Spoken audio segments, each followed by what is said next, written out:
Good morning. We will look at the second of the special topics that we are examining in this last module of the course, and today the focus is on confined masonry. Now, confined masonry, as introduced at the beginning of the course, is a structural typology within masonry constructions.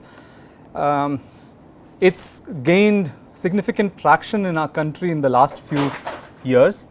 However, this is not a new typology. This has been around and found to work exceedingly well when subjected to earthquake forces, and several countries actually have variants of this typology. Countries with significant seismic activity like Chile in South America is known to have a significant stock of constructions, particularly residential buildings, small office buildings, school buildings, which are all confined masonry constructions. And the advantageous aspect of confined masonry is that there is ease of construction, and with minimum prescriptions, structurally favorable typology can be established on the ground. So, that is where confined masonry is positioned as a viable structural solution with good earthquake resistance. Today, the National Building Code, the 2016 version, has a section on confined masonry, but this is again a typology where rigorous design approach is not adopted, but prescriptive recommendations are provided such that the construction details regarding the construction are addressed when you choose this typology. So, let me go over the typology and refer greatly to what the National Building Code has in terms of prescriptions for confined masonry construction, but it is also interesting to see where the additional resistance, where the global resistance to earthquake, favorable earthquake response of confined masonry constructions come from, and simple calculations can actually be done to estimate the improved flexural capacity of walls when you have confinement, and improved shear capacity when you have confinement by the confining elements in reinforced concrete. So, with reference to the National Building Code section on confined masonry itself is described as an alternative to reinforced masonry or minimally reinforced masonry. We have specially designed reinforced masonry where the ductility, the response reduction factor is as high as 4. We are not looking at a situation where the confined masonry construction is an alternative to that type of reinforced masonry, but minimally reinforced masonry with reinforced concrete bands and vertical bars and RC frame construction as well. So, this is an alternative to reinforced concrete frame construction. The masonry has load bearing walls, so gravity resistance is from load bearing walls, and these could be clay bricks, hollow clay bricks or concrete blocks, but the element that is of importance are the confining elements, which are vertical tie columns or horizontal RC ties called tie beams, and they confine the masonry wall, which is the load bearing element, from all 4 sides. Now, these tie members are typically of smaller cross section than the reinforced concrete frame sections of columns and beams, and that is an important difference that you must keep in mind. Therefore, these are not meant to be flexural elements as you would have in a frame building. In an RC frame building, the columns and beams are meant to be flexural elements, but here these are tie elements and not defined as flexural elements. Their only role is provide tensile resistance in a typology where you are depending on unreinforced masonry walls for the gravity bearing role. The different structural components of a confined masonry construction: you have the load bearing masonry walls, they carry out the function of gravity load resistance, but this being a shear wall, actually this would be a shear wall, it also works against lateral forces. So, it has a dual role, it is the shear wall for lateral actions along with the tie elements. That is where the interaction between the tie elements and the shear walls come about, but for gravity load resistance it is again the load bearing elements. The confining elements that we talked about, these are horizontal and vertical ties, they provide tensile strength and ductility to the masonry wall panels, which are unreinforced masonry wall panels. You have floor slabs and roof slabs. We typically prescribe that these are rigid horizontal diaphragms when they are being constructed and are capable of transmitting both gravity and lateral forces. You have to have a plinth band, which is one of the first tie elements in the structural system. The tie beam, which is at the lowest level, transferring both vertical and horizontal forces from the wall panels, the masonry wall panels, to the foundation, and of course the foundation, which is actually a running foundation, which we will discuss in a few minutes. So, if you are looking at the fundamental differences between a confined masonry construction and a reinforced concrete frame construction, what would they be? The fundamental difference starts from the sequence of construction, right. In a reinforced concrete frame structure, the frames are constructed first. You have the foundations, you have the different footings that are constructed or a raft foundation, and then you have the framing elements, and then the infill wall is the last element to be added. The non-structural infill walls, which are partition walls, are added at the end. However, in confined masonry constructions, the walls are constructed and then the confining elements are concreted. Okay, assuming that the confining elements that we are talking about, the tie elements, horizontal and vertical tie elements, are in reinforced concrete, the wall is constructed, and after the wall is constructed, as you can see in this picture, this photograph here, you can see that a gap is left at the edges of the masonry construction. You can see that there you have the steel reinforcement in position already, and then concreting is done to complete the confining element, right. So, that is a fundamental difference. In confined masonry, the confining elements are constructed subsequent to the wall construction. This is an important difference.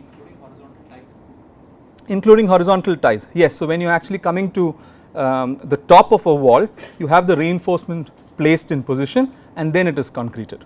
Yes. What you are saying is the wall construction is happening in say 2 or 3 lifts, in series of lifts, and typically you might have a return wall, and the return wall provides out of plane resistance as the construction is underway. We are not talking of extremely long walls. These are residential building sizes. So, of course, there could be a potential issue if workmanship is not good enough and you can have out of plumb in the walls, and I think that is a sequence, I mean that is an aspect that needs to be considered when the construction is happening, because you do not have the return walls. Some site interventions would be required to ensure that the wall is braced against if it is windy, exactly, but no other special requirement is really there. Yeah. So, again fundamental difference in terms of behavior would be you are looking at load bearing gravity walls in a masonry construction and in the confined masonry construction versus framing action, which is available in a reinforced concrete construction. The reinforced concrete frame construction has framing action. Here we are not saying that framing action is available, though the ties are all interconnected. We are not looking at framing action, we are really looking at tying action that is there provided by these elements. And finally, the foundations.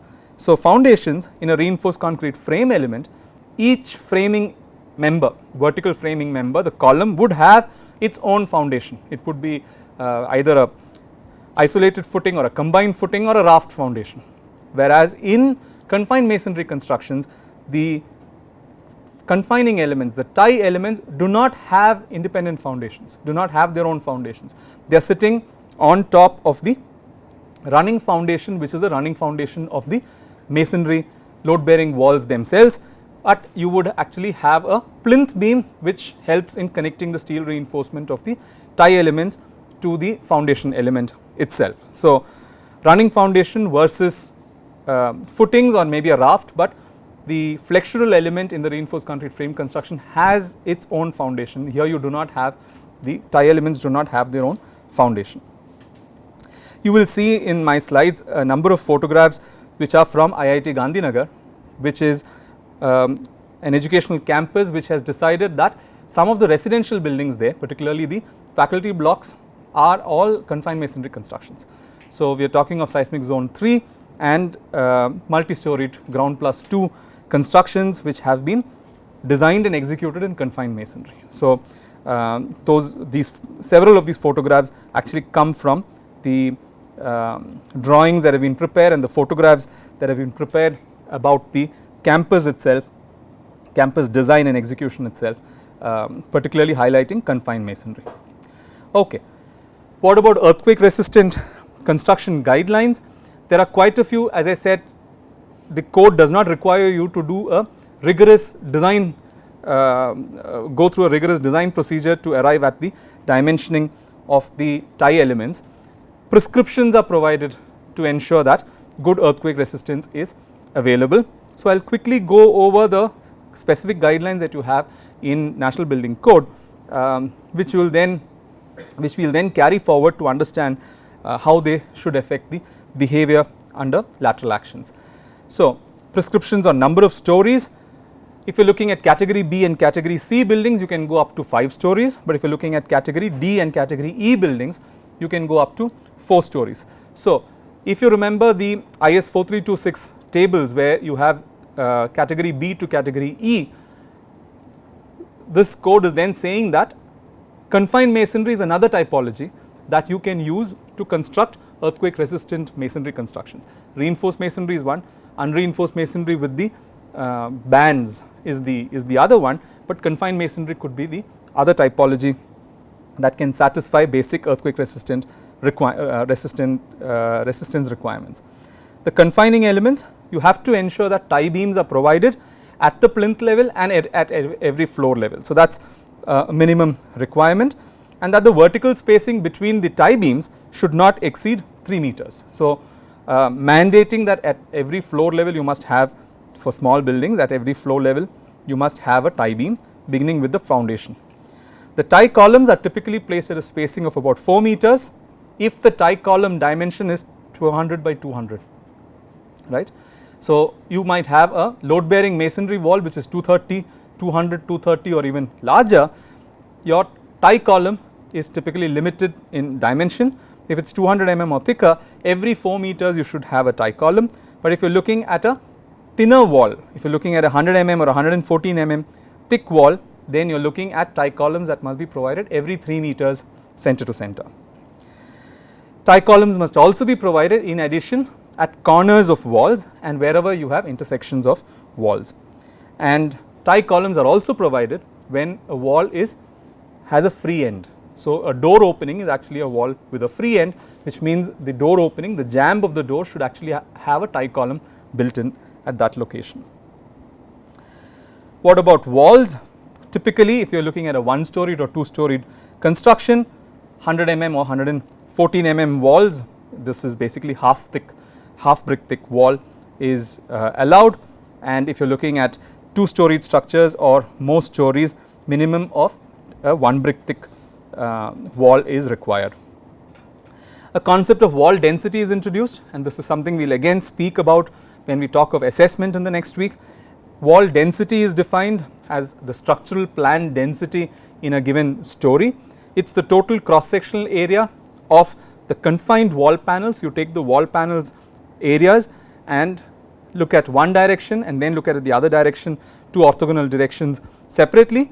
So, it is the total cross sectional area of the confined wall panels in one direction divided by the sum of the floor plan areas in all the floors. So, you are looking at total percentage of wall resisting area in one direction versus another direction divided by the total plan area of the building in all the floors. So, basically wall density, structural plan density can be worked out floor wise and can be worked out for a building. Okay. Floor wise you will use only a plan area of a floor. If it is if you are using for the entire building, then you would add up all the floor areas. Now, what this represents is the percentage of resisting area available in a plan configuration, and there are limits on this, and you will see when we come to assessment that this check is one of the fundamental checks to see if the building has adequate resistance or not, as a very simple check on whether a masonry building has adequate earthquake resistance or not. The structural plan density of walls is something that we check. So, here the code requires for confined masonry construction that if you are in seismic zone 3, you must at least have 2% in each direction, each of the orthogonal directions, which increases to 3% in zone 4 and 4.5% in zone 5. So, this is another check which becomes important. Of course, the guideline in terms of 1 brick thick wall or a half brick thick wall is okay from the earthquake resistance point of view, but you will also be checking if that wall cross section is sufficient from the gravity load resistance itself. So, there it is, it is the check based on the permissible compressive stresses. So, those minimum dimensions have to satisfy both gravity requirements and the lateral load requirements as prescribed by the code. Okay. Since this is prescriptive in nature, the recommendations are prescriptive in nature, you have specific prescriptions for the different tie elements and protocols that must be followed when these are being constructed.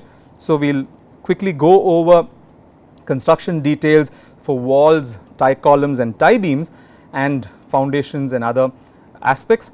So, it is prescribed that the wall panel height to thickness ratio, H/T ratio of walls is kept below 30, and we have seen this number 30 comes back to us. It is identified that at about H/T ratio of 30 you have instability in the walls due to the slenderness effect itself.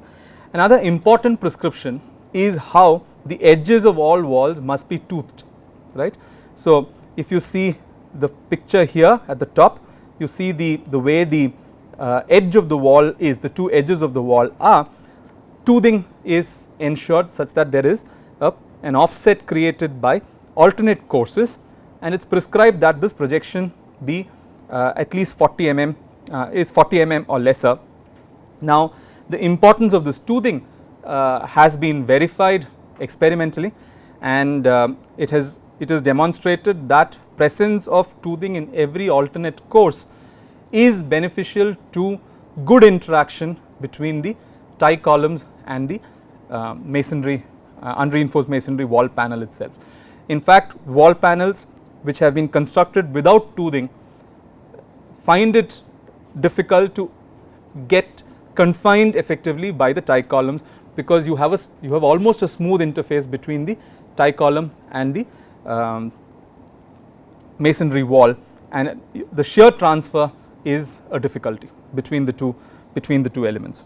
The whole idea is that you want interlocking between the two elements, because you want them to work together quite effectively, and the intention is to have shear interlocking achieved at that interface as plastic concrete is poured there and hardens. And the formworks are placed close to it so that they fill it. Exactly. We will come to the formwork in a moment, but the shuttering allows two sides of the wall, two edges of the wall to act as your shuttering itself.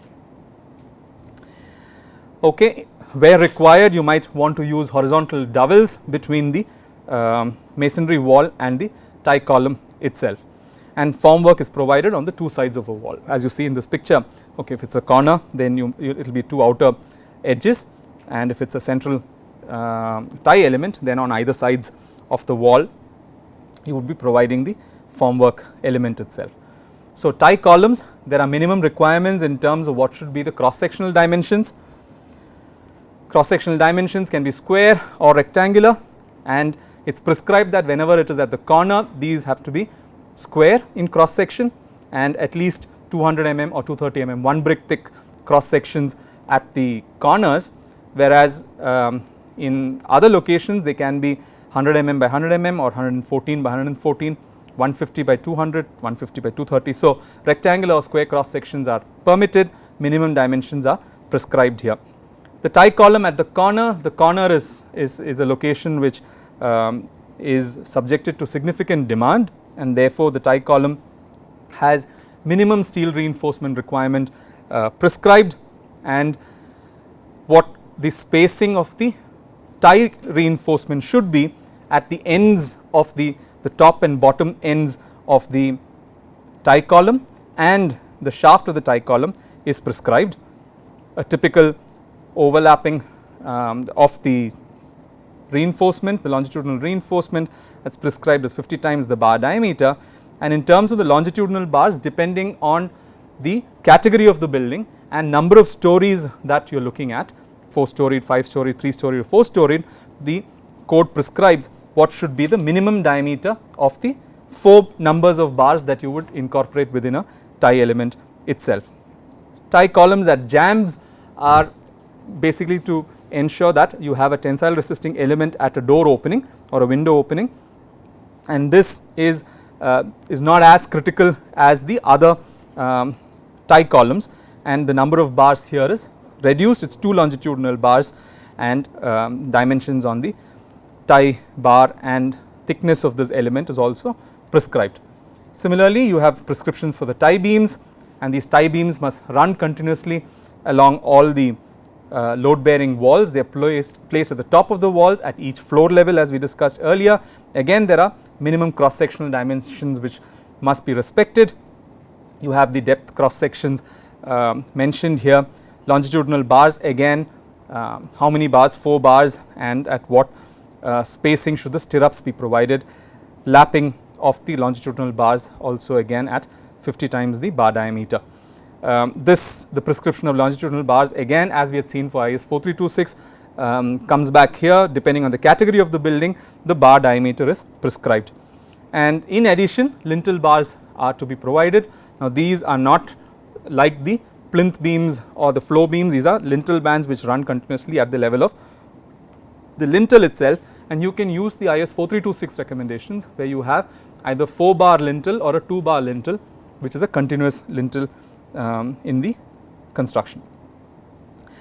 Again, it is required that the steel reinforcement of the tie columns and the tie beams are integrated such that the necessary tensile strength is achieved, and that detailing, if not provided, your tie columns and your tie beams are not going to act as efficient or effective tie elements. So, that is another aspect to be kept in mind. In terms of the foundation and plinth, so as I said, the kind of construction, the kind of masonry typology that we are looking at, it is a running foundation that is typically used. So, this is a regular masonry foundation. A plinth beam is provided above the plinth beam is to be provided continuously above the running foundation, and then the masonry wall construction proceeds, but from the plinth beam you have the locations of the tie columns. The steel of the tie columns are embedded and tied with the steel reinforcement of the plinth beam itself. So, if you that is the running foundation of your wall, and then you would have the plinth beam, the reinforced concrete plinth beam, and steel reinforcement of the tie columns actually being connected to the steel reinforcement of the plinth beam itself. We were mentioning the shuttering for the tie columns. So, while the 2 sides of the tie column shuttering is provided by the toothed edges of the brick wall itself, because the brick wall has already been constructed or the masonry wall is already constructed, the other 2 sides would require shuttering to be provided, and that is what creates the formwork for the RC tie element. So, you can see how in this construction you have the tooth joint at the 2 sides and shuttering on the 2 edges, which then has to be held in position. You can tie it together and ensure that a tight watertight formwork for the RC tie element is available. Okay. So, the reference here is largely to what the National Building Code has for reinforced for confined masonry constructions. The second half of this presentation I would like to focus on the behavioral aspects of confined masonry construction, particularly under the action of lateral forces. So, what really happens in a confined masonry wall is something that I would like to discuss and see how we can then extend that to our estimates of in plane flexural capacity and shear capacity of the confined masonry wall. So, the lateral load behavior in terms of ductility of a confined masonry construction, this is expected to be lower than what a reinforced masonry construction can provide, but definitely higher than what an unreinforced masonry construction is going to provide. Why is it lower than the ductility of a reinforced masonry construction? Simply because we are not looking at spread reinforcement. Spread reinforcement is going to give you better ductility. Spread reinforcement is not available. We are looking at tie elements, tie columns which are coming at 3 meters or 4 meters center to center spacing. So, ductility is expected to be lower than reinforced masonry. What about strength? This is expected to be more than what an unreinforced masonry wall can give because of the interaction and because of the confinement that the tie element can give. So, premature cracking of the unreinforced masonry wall is prevented by the tie element, thereby that confinement can improve the shear resistance of the unreinforced masonry wall. Therefore, what becomes important if you are actually going to make rigorous calculations on capacities which the code does not require, but if you were to design something which is not a simple confined masonry construction, you will have to make calculations, you may have to make ultimate capacity checks, and any model that you look into must have the interaction effects of the unreinforced masonry wall panel with the confining elements. And there is a body of literature particularly coming from Eastern Europe, works by Tomasevic and group in Zagreb, and also from South America on analytical approaches for understanding the lateral load behavior, strength and deformation capacity of confined masonry constructions is available, and you can we are also looking at a couple of such works to understand the in plane flexural capacity and the in plane shear strength of confined masonry constructions. So, examining what actually happens in terms of the in plane flexural resistance of a confined masonry wall. As discussed earlier, we are not looking at the elements, the RC elements as providing flexural resistance. They are not providing flexural resistance, they are meant to be providing, they act as tie elements, tensile strength is available, and that creates a confinement. So, making calculations assuming that these are flexural elements is erroneous. You will not get that effect from the small amount of steel reinforcement in the small cross section of RC elements that are being provided. Okay. So, that is something to be considered. So, let us look at a masonry wall with two tie columns at its two ends. The tie columns each are provided with 4 reinforcement bars and have an area of cross section ARV. The depth of the confining element is D, as you can see here. Depth of the confining element is designated as D, and there are 2 confining elements at the 2 ends, and the confined masonry wall is at the center. Now, to be able to establish what is the ultimate capacity in bending, in plane bending of this wall, there are different models available, and the model that is being referred to here is from work of Tomasevic and colleagues from Eastern Europe.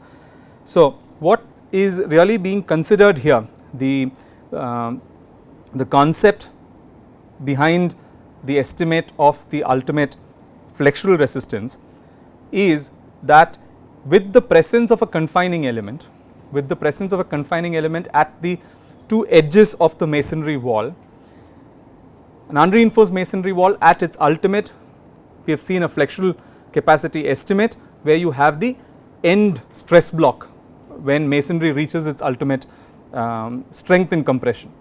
However, now you need to make a modification to this end block in compression, because you have right beside it a concrete block which is the cross section of the tie column, which has tensile resistance, and therefore, the edge block, the edge compression block is a different geometry and also has 2 different materials, with one with steel reinforcement and one without steel reinforcement.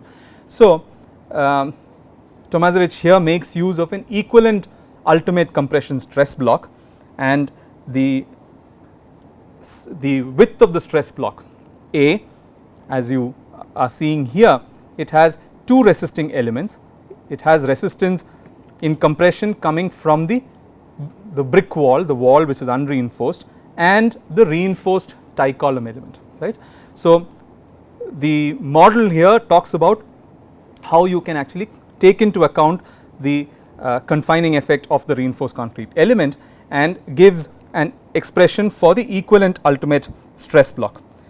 I will come to the of course, here we are looking at the equivalent stress block, which is the same as in a reinforced concrete or a reinforced masonry stress block that we looked at, where the axial force resultant, the axial force is equilibrated by the stress block of width A into T into 0.85 into Fm. So, that component remains the same, but you have this additional component where D is the cross sectional dimension of the confining element, and N here is the other aspect which brings in the role of two different materials which are resisting at this critical location.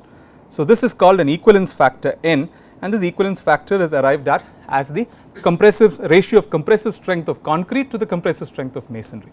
So, we are looking at two different materials, you have grout and you have steel reinforcement, and the other material is masonry. So, these N can be 1, N can be greater than 1, N should not be less than 1 typically. So, in the first case where the steel reinforcement in the tie column which is in compression is also considered, then the axial force resistance, the total axial force equilibrium comes from the location of this stress block. So, total N is equilibrated by 0.85 into Fm into T, which is the thickness of the wall cross section, into A minus D, which is the resistance coming from masonry. The first part is resistance coming from the masonry at ultimate. The second part is the resistance coming from the concrete block, which is 0.85 into compressive strength of concrete F prime C here into T, the thickness of the wall, and D, which is the width of the confining element in reinforced concrete. And you have resistance, you have to account for the tensile force and the compressive force that the edge elements are going to be giving you, and that is why it is ARV, which is the area of cross section of the reinforcement in the tension side and the compression side, plus and minus depending on whether that has yielded. So, in this particular case we are accounting for the compression reinforcement in the equilibrium itself. So, from this the estimate of the ultimate moment is arrived at as the axial force, the total axial force into the eccentricities, and each of these elements have different eccentricities, and therefore the total moment resistance at ultimate is arrived at by multiplying each of these contributions into the lever arm that is available. The lever arm for the steel reinforcement is L, total length of the wall, minus D, which is 2 times D by 2, which is D for the steel reinforcement in the edge confining elements. The part of masonry is multiplied by the lever arm available for the masonry portion of the edge ultimate compression stress block, L by 2 minus D minus A by 2, half the area of the block itself, and then the portion which is the concrete portion, here represented as N times F into M, which is nothing but Fc. So, 0.85 Fc into dt into the width of the concrete element as the lever arm contributed by the concrete element. So, basically N into the overall eccentricity that is at ultimate is what mu is going to be, is how mu is going to be established. So, you take each of the components and multiply with the respective lever arms that are available. So, in this calculation we are considering the contribution of the compression reinforcement. You could conservatively neglect the contribution from the compression reinforcement. If that is so, we are not considering the in the axial force equilibrium, the contribution from the compression reinforcement is not added. You see that only the minus ARV into Fy component is included, and therefore, from this estimate, if the equivalent stress block is estimated, you will have to account for the fact that you have only one force that you are bringing into the axial force equilibrium. So, the stress block is estimated as A, and similarly the total calculation of the ultimate moment can be made, where the difference will be the value of A being different now with respect to the previous calculation, where we considered the contribution of the compression reinforcement. So, this is you see that there is a contribution coming from the confining element, but not treating the confining element as a flexural element contributing to in plane flexural resistance itself. So, this is as far as in plane flexural resistance is concerned, but if you were to consider the shear resistance, the model that is most appropriate for calculating the in plane shear resistance of confined masonry constructions is the shear strength model developed by Tomaszewicz and Klemenk. In this particular model, we are looking at additional contribution to axial compressive stress coming from the interaction between the tie element and the wall panel. So, when the wall is subjected to gravity plus lateral forces, there are compressive stresses generated due to the gravity forces, but there is an additional compressive force and stress generated in a cross section due to the confinement and the interaction between the tie column and the wall. So, we are really looking at this portion. You have the compressive stresses coming from the gravity forces, but due to the interaction between the tie column and the wall, you have additional compressive stresses which are generated, and if an estimate of these additional compressive stresses can be made and used in the estimate of the shear strength of the masonry wall, you are implicitly accounting for the effect of the interaction. So, that is the basis of this approach. Here Ni is the additional compression force that we are looking at, which is offering resistance to overturning. The confining elements are offering resistance to overturning. So, what is happening is the masonry wall should actually be overturning, but you have a confining element, and that confining element is going to increase the compression at the compressed toe. You are accounting for that, and by accounting for that, you are implicitly bringing in the contribution of the confining element in the improvement of the shear capacity of the masonry wall. So, here we are saying that the total compressive stress comes from two contributions. One is due to the gravity forces and the other is due to the interaction. V is due to the vertically aligned gravity forces, and I is due to the interaction itself. So, compressive stress in masonry due to the vertical load is sigma naught V, and sigma naught I is the additional compressive stress in masonry due to the interaction forces, and these interaction forces, actually the basis for these interaction forces come from studies which are based on infill panel and masonry infill panel and RC column element interaction, and so it is an analogy, and the analytical formulation borrows from studies on infilled RC frames and their shear capacity itself. So, in this calculation, we are really looking at if it is possible to analytically, if it is possible to estimate how much Ni can be, and then use that in the estimate of total compressive stress, and then go back to one of our shear strength models for unreinforced masonry and estimate the strength of the confined masonry wall.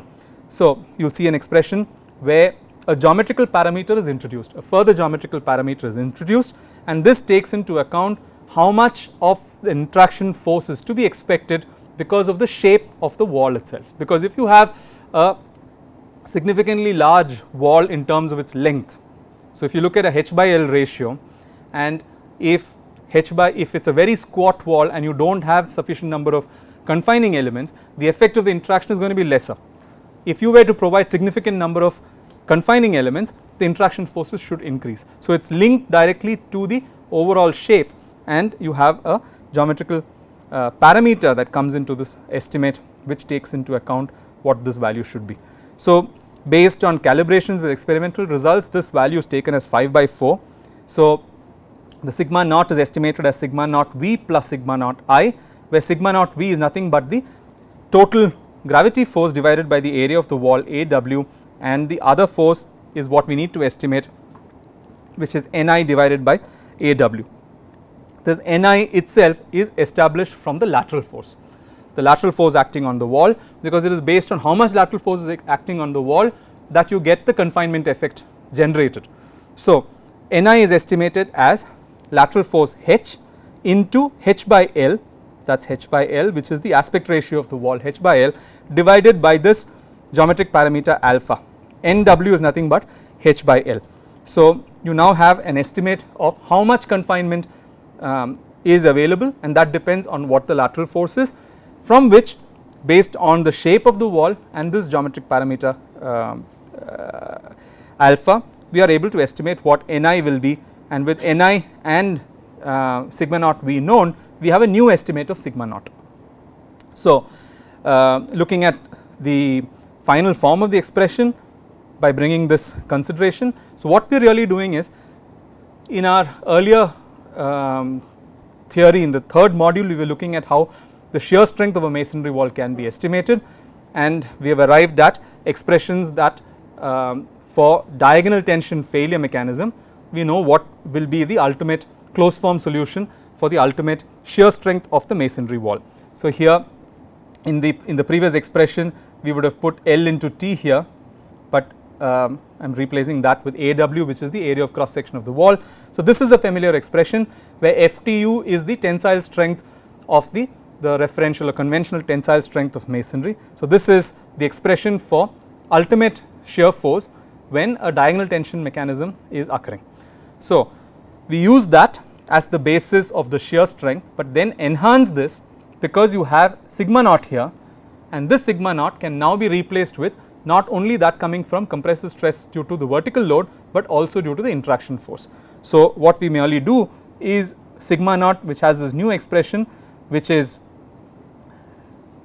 H into Nw by alpha divided by Aw, this additional component comes in and is introduced into the original unreinforced masonry shear strength formulation, and with a series of adjustments and removing H from the right hand side, we get an expression for the shear force of a confined masonry wall based on the same parameters FTU, area of the wall, and the estimate Nw, which is the part attributed to the gravity forces. There is another B is the width of the wall. There is another parameter Ci which is brought in, which is nothing but 2 times alpha b by H. So, this is a simplification. Alpha is the parameter that we talked about earlier and adopted as 5 by 4, and this is understood as the interaction coefficient. This is the one that actually accounts for this contribution interaction coefficient that takes into account the distribution of interaction forces along the entire along the length of the wall where interaction effects come into play. It is the interaction coefficient which takes into account the distribution of interaction forces and distribution of shear stresses along the horizontal wall cross section itself. So, this helps us estimate one component of the shear strength of the confined masonry wall, which comes because of this confinement. There is another contribution which is actually due to double action. So, if you look at the confining elements at these two locations, these have steel reinforcement, and as there is shear deformation in the wall, there will be double action of the steel reinforcement. So, it is found to be not a negligible contribution, and therefore, the total shear strength of the confined masonry wall is the summation of a contribution coming due to the confined unreinforced masonry wall and that coming due to the double action. So, double action is considered in the bars of the confining elements. So, depending on the number of reinforcing bars that are present in the confining element, this again comes from studies on unreinforced masonry walls with reinforced masonry walls with vertical and horizontal reinforcements, and an analytical formulation that was developed for the contribution due to doubling action in a reinforced masonry wall with distributed vertical reinforcement. Priestley and Bridgman's work is what it feeds into, and basically you get an estimate of what this contribution is. Each vertical reinforcing bar is expected to give that as a contribution, the value of 0.06 dr square v, which is the diameter of the vertical reinforcing bar, into square root of the compressive strength of the grout and the compressive strength and the tensile strength of the steel itself. So, you see that it's based on the overall mechanics of the double action and the distributed bending moment that you will get due to the contact forces between the dowel and the grout itself, and this is multiplied by the number of reinforcing bars that you have in the cross section. So, finally, the total shear resistance of the confined masonry wall is calculated as a summation of the earlier calculation that we made to understand what is the contribution to shear strength of the confining element, and then what is the contribution coming from double action. So, together we will arrive at the overall shear resistance of the confined masonry wall, which is expected to be higher than the unreinforced masonry wall shear strength itself. Okay.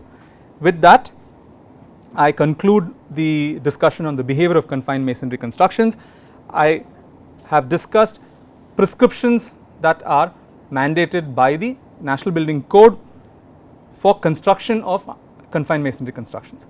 But if you were to look at a rigorous approach by estimating the shear capacity and in plane bending resistance, then there are simple analytical and semi empirical calculations based on mechanics that you can use to be to make those checks, and it is demonstrated by several experimental studies and even actual earthquakes, including large earthquakes in countries like Chile, that this is a typology that is significantly simple to execute. You do not need heavy engineering input, but gives extremely good performance in large earthquakes. So, with that I conclude this part, which is a second special topic that I am addressing within module 5. Thank you.